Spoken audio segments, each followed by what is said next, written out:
De volta, então, a este programa desta tarde de quarta-feira. E agora a gente vai bater um papo sobre um projeto muito legal que fala sobre livros. A gente conversa agora com o professor Flávio Nassar, que coordena o Memorial do Livro Moronguetá. Vamos explicar exatamente como é que surgiu esse projeto do memorial, em que momento, em que circunstância, porque só isso já vale uma super história. Então, boa tarde, muito obrigado aqui a oportunidade, é uma grande alegria para mim estar participando aqui junto do Padre Bruno, né? Este exemplo de integridade humana, de solidariedade. Então, para mim, esse dia está sendo um dia muito especial de ter reencontrado aqui. A gente se encontrava sempre pelo Face e agora nos encontramos aqui. Então, o Moronguetá, esse memorial do livro, surgiu digamos assim, numa situação de emergência. A Universidade Federal do Pará havia recebido como doação a biblioteca da professora Maria Anunciada Chaves.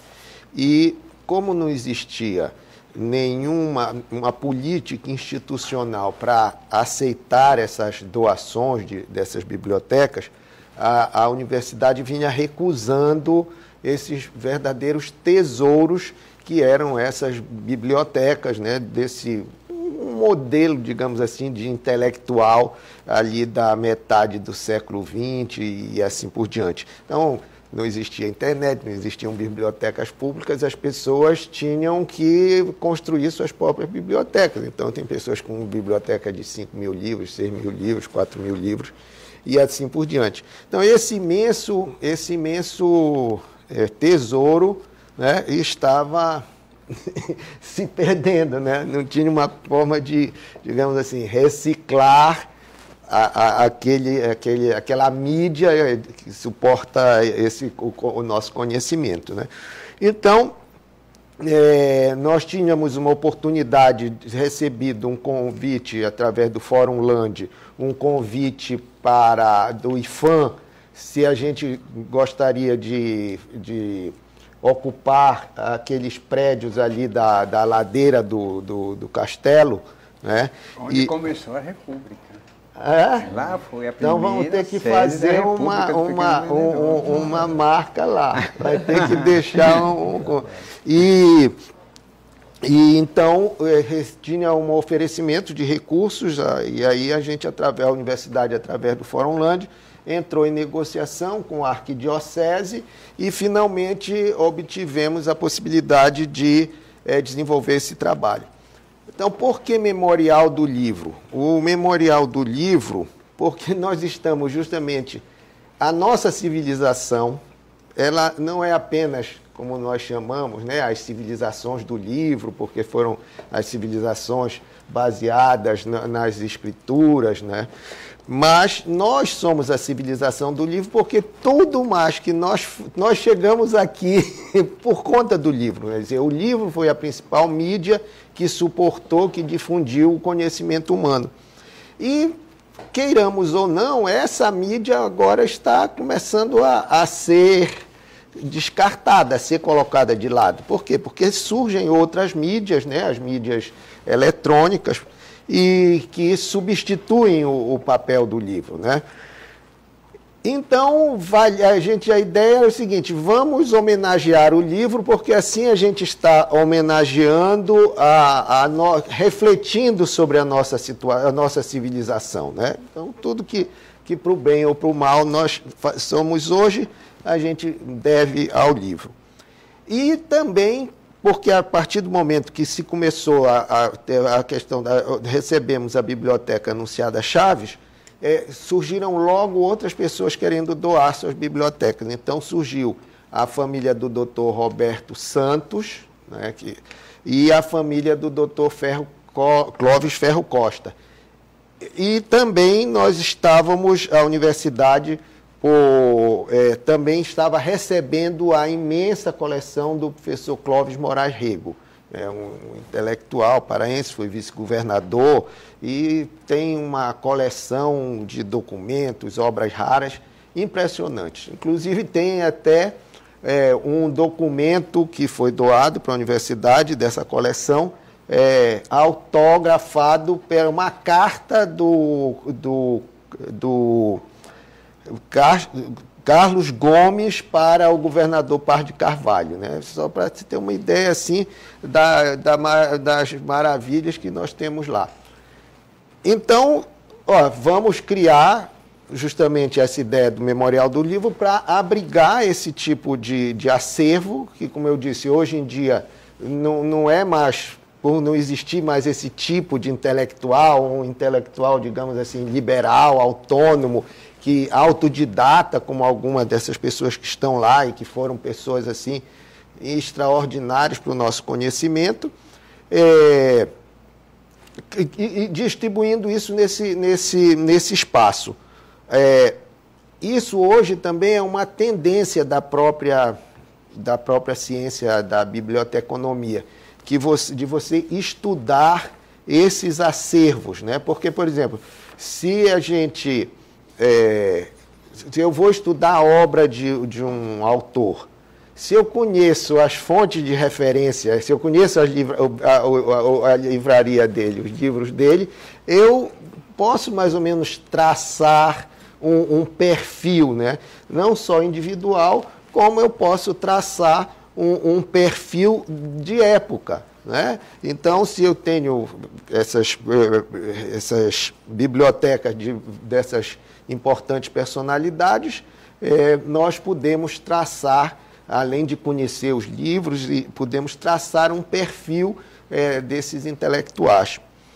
E aí a ideia foi crescendo. Hoje nós já recebemos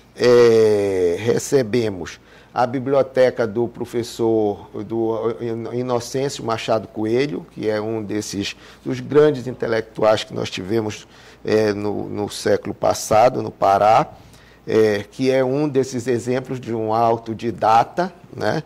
Nós temos o da filha dele, da Célia Coelho Bassalo, professora Célia Bassalo, foi professora aí de gerações, né, na Universidade Federal do Pará, diretora da Faculdade de Letras, do Centro de Letras, e também do professor Francisco Mendes. Dessas aí. Agora, nós também já recebemos a biblioteca do Baim Clautal, Debaro Clautal Filho. E existe uma série de outras bibliotecas que estão hoje na Biblioteca Central, que o projeto é de levar essas bibliotecas para lá. Então, a biblioteca do professor Silveira Neto, a biblioteca da Eneida de Moraes, que doou, a famosa escritora paraense, né, que tem uma coleção extraordinária de livros, Eneida e tantos outros. O Vicente Salles, a Biblioteca Vicente Salles, que também, junto com a biblioteca do Clóvis Moraes Rego, forma assim um imenso manancial sobre as revistas que se publicou no Pará, em Belém, desde o século XIX. Então, o Vicente Salles está hoje onde é o museu da UFPA, mas na concepção, inclusive, foi o Vicente Salles que deu esse nome Moronguetá, né? Moronguetá é uma palavra que quer dizer palavras bonitas de se ouvir. Então, os livros contêm as palavras bonitas de se ouvir. Então, ele deu essa sugestão de que a gente colocasse esse livro, de Memorial do Livro Moronguetá. Professor, o senhor falou de muitas obras, de muitos intelectuais paraenses. Onde elas vão ficar abrigadas? Então, são muitos títulos, eu imagino. Sim, o nosso projeto, que é coordenado a arquitetura lá pela nossa amiga Maria Beatriz Faria, Biá, que trabalhou também lá com o padre Bruno, nós temos um projeto em que vão ser abrigadas tem condição de receber mais de 90 mil livros, em condição de segurança, com portas corta-fogo, teto, em suma, tudo que a melhor ciência do acondicionamento de livros prevê, isso está orçado lá no projeto. Isso fica ali na ladeira do castelo, como eu estava falando, um lugar extraordinário, de frente para o Forte do Castelo. Eu acho que não existe um lugar tão privilegiado como aquele. Você vê de frente ali o castelo, aqui você vê a Caja das 11 Janelas, e para ali você vê o Ver-o-Peso. Então, é um dos lugares mais extraordinários. Ali a gente pretende, neste grande salão, construir uma sala de leitura. E que será, como se trata de uma biblioteca memorial, a ideia é que se utilize os móveis que pertenceram às bibliotecas dessas pessoas que cederam. Faltou falar, por exemplo, da biblioteca do Raimundo Jenkins, que é uma biblioteca especializada assim, em questões políticas, justamente ali daquele período da abertura, da redemocratização no Brasil, uma história parecida com a que a gente está vivendo hoje de novo. E então ele era livreiro, era dono de uma livraria, então todos os livros que saíam naquele momento, né, que tinha sido no tempo quando começa as coisas a serem sem censura, né, justamente a origem desse programa nacionalmente, né, e depois aqui o Sem Censura Pará, é justamente em homenagem a esse momento em que deixava de serem censuradas as expressões de pensamento nos meios de comunicação. E então isso tudo vai ficar nessa biblioteca memorial, né? Separado pelos proprietários de cada uma dessas bibliotecas. Hoje nós temos mais de 36 mil livros. 36 mil livros que recebemos nessas doações. Uma outra coisa, por exemplo, o Padre Bruno falando ali da história de solidariedade. Nós temos trabalhado com pessoas que são assim, bibliotecárias, que são bibliófilas, apaixonadas pelos livros e que trabalham voluntariamente no projeto, né? Hoje em dia, esses livros estão guardados, uma parte no Fórum Land, ali no Largo do Carmo, e uma outra parte está agora, graças a Deus, na Biblioteca Central. Era isso que eu ia lhe perguntar, a questão do acesso do público a essas obras. Atualmente está acontecendo ou ainda é um passo? Sim, a gente está em condições não ideais. Como eu disse, a gente tem nós chegamos a ter 3, mas agora, nesse momento, a gente só tem uma bolsista, e as nossas bibliotecárias, aí é importantíssimo falar dessas 2 pessoas que eu estava citando, uma é a Elisângela Silva Santos e a outra é a Geisa Pachecão, e que trabalham voluntariamente, vão para lá, carregam o livro, tiram de dentro a situação que chegou à biblioteca Anunciada Chaves, que foi assim, uma situação desesperadora. Elas chegaram, uma parte dessa biblioteca, mais ou menos assim, uma história meio policial, de como foi identificada essa biblioteca, porque ela estava na casa da professora Anunciada, ali na Rui Barbosa, com Boa Ventura. Depois essa biblioteca sumiu de lá. A professora Ruth Moraes viu um caminhão desses baús que estava levando esses livros para lugar que ninguém sabia. Finalmente abriu-se a boca, né, botou a boca no trombone, e nessa ocasião se conseguiu que uma parte desses livros viessem de lá onde eles estavam, que nós não sabemos afinal para onde está agora, que nós fomos descobrir onde eles estavam, e voltassem para a antiga casa da Anunciada. E a outra parte desse livro, uns 5 ou 7 anos depois, foram encontradas numa Cidade Nova 4, 5, jogadas lá dentro de sacos de trigo, desses sacos de coisa.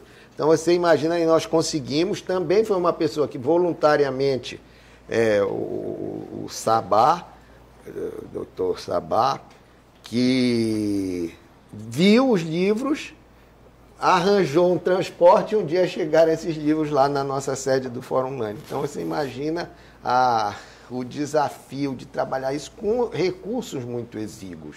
Como eu digo, o material, máscara, você tem que ter luvas e assim por diante. Então, assim, na base do amor mesmo, na base Professor, do amor. E essa biblioteca está em fase de catalogação, é isso? É nesse período que nós estamos, é isso? Sim, sim. Uhum. Então, já foi mais rápido esse processo, agora está mais devagar, mas a Paula fez uma pergunta. Quem pode visitar? Quem pode visitar. Então, quando nós tínhamos mais gente, a gente funcionava mais abertamente.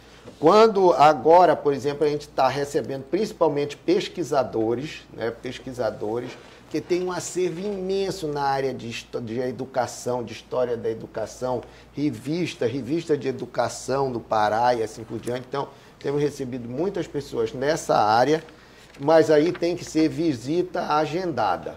Aí quem quiser tem que entrar em contato, aí o e-mail é da Elisângela, que é criado pela Elisângela, que é a nossa diretora técnica, que é muito simples, o e-mail dela é bibliófila@gmail.com. Então, quem estiver interessado... Pesquisadores, né? Pesquisadores que estiverem interessados, aí podem agendar, e aí a Elisângela normalmente já vai fazendo uma pré-seleção do material para quando as pessoas chegarem lá já ter. Agora, a Elisângela é uma pessoa extraordinária em termos de livro. Ela sabe todos os livros que tem lá. Se você chegar e se mostrar um livro, olha, esse livro tem aqui, ela disse, não, esse não tem. Esse tem lá. Olha, a gente tem participação do público. Não? Sim, a Carolina Santiago, de São Brás, pergunta pelos acervos do Benedito Nunes e do Maxi Martins. Você pode falar alguma coisa sobre esses acervos? Como eles estão? O acervo do Benedito Nunes continua com a família, né? Há uma iniciativa da Maria Silvia de doar isso para a Universidade Federal do Pará, mas doaria junto com a própria casa aqui do Bené, aqui na Estrela, né? Travessa da Estrela, aqui próximo. Mas aí esse processo ainda não se adiantou. A biblioteca do Maxi Martins fazia parte do projeto inicial de ir para lá, para o Memorial do Livro. Inclusive, quem fez essa catalogação foi a própria Elisângela, que fez essa catalogação da Biblioteca Maxi Martins. Então, a Biblioteca do Maxi Martins hoje está no Museu da Universidade, junto com a biblioteca do Vicente Salles. Aí eu não sei dizer se ela está acessível ou não ao público. Sim, e temos mais uma participação do João Pinheiro, da Marambaia. Ele quer saber como é feita a manutenção e também como é feito o restauro dessas obras do memorial. O senhor falou das bibliotecárias, né? Eles têm esse trabalho de restauração já ou não? Não, isso está previsto para ser uma das atividades a serem desenvolvidas, justamente essa de restauro dos livros. Então, no projeto lá na nossa ladeira do castelo, temos... tem uma coisa importantíssima. Ali onde está sendo onde está o Memorial do Livro, portanto, é atrás do Museu de Arte Sacra. Então você tem o museu, depois eu volto para a história dessa ideia. Atrás do Museu de Arte Sacra, entre a Igreja de Santo Alexandre aqui, o Museu de Arte Sacra, nós estamos na ladeira, descendo ladeira abaixo no rumo da praça do Açaí. Do Açaí. Da Feira do Açaí. Então, ali, possivelmente, é onde eu falei que seria esse salão de leitura, funcionou a biblioteca dos jesuítas até a expulsão dos jesuítas. Então, possivelmente, e que foi a maior biblioteca, a Biblioteca de Belém, era a maior biblioteca, a biblioteca dos jesuítas de Belém era a maior biblioteca do Pará, da Amazônia, ali no século XVIII. Né? Depois ela foi passada para a arquidiocese, uma parte foi passada para a arquidiocese, que passou a funcionar lá, né? Foi com a expulsão dos jesuítas, o Marquês de Pombal, o governo de Portugal, entregou para o bispo, que há muitos anos o bispo reivindicava um palácio com as dignidades à altura da função que ele desempenhava, e então, junto com o prédio, foi também a biblioteca. Se imagina que parte, né?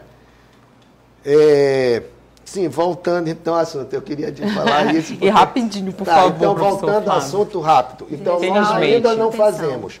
O que a gente faz é uma higienização. Como eu disse, aqueles livros que vieram lá naquele saco de trigo, foram Fiquei pelo pensando menos... na água, né, professor? Porque dentro do saco de trigo ele fica exposto à umidade. Pois né? Então chegou lá, a gente pelo menos limpou, né? Eles foram limpos, aquele tratamento de choque, de emergência. Quase tudo quanto é obra rara, né? Muitas obras raras, muitas primeiras edições. A biblioteca do Machado Coelho tem uma coleção grande de primeiras edições.